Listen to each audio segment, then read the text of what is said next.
À ce séminaire d'évaluation, des responsables de la HAC, de la Sénat et des associations fêtières de la presse. Ces acteurs impliqués dans le processus électoral examinent le dispositif mis en place par la HAC pour l'encadrement de la couverture médiatique des élections générales de 2026.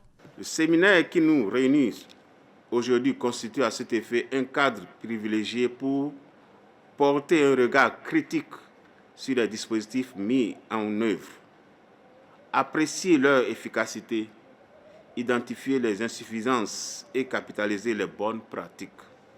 Nous allons passer en revue le contexte électoral de cette année 2026, ses enjeux et le cadre légal et réglementaire des médias en cette période électorale. Examiner le dispositif de suivi des médias mis en place par la Sénat.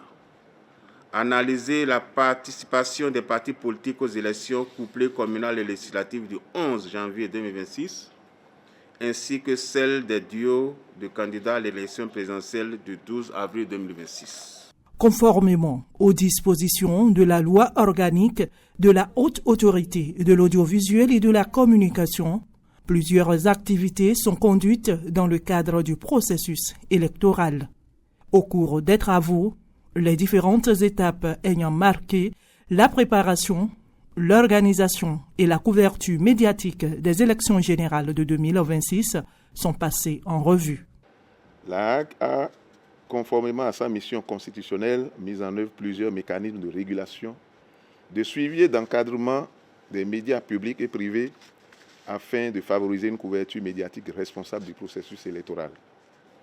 Au-delà de l'adoption des textes et directives encadrant les périodes de pré-campagne et de campagne, la HAC a mené des actions soutenues de renforcement des capacités des acteurs des médias en vue de les préparer aux exigences spécifiques du contexte électoral.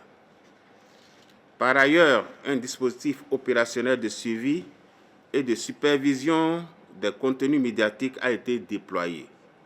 Les cadres et analystes de la HAC ont ainsi assuré de manière continue le monitoring des programmes diffusés par les organes de presse, tant audiovisuels que numériques.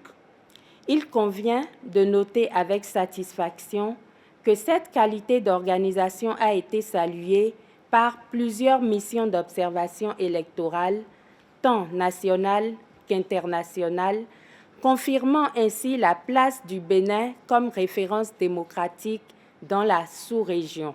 Au terme des 72 heures que durent les travaux, les échanges doivent permettre de formuler des recommandations pertinentes pour améliorer la gestion des prochaines campagnes médiatiques électorales.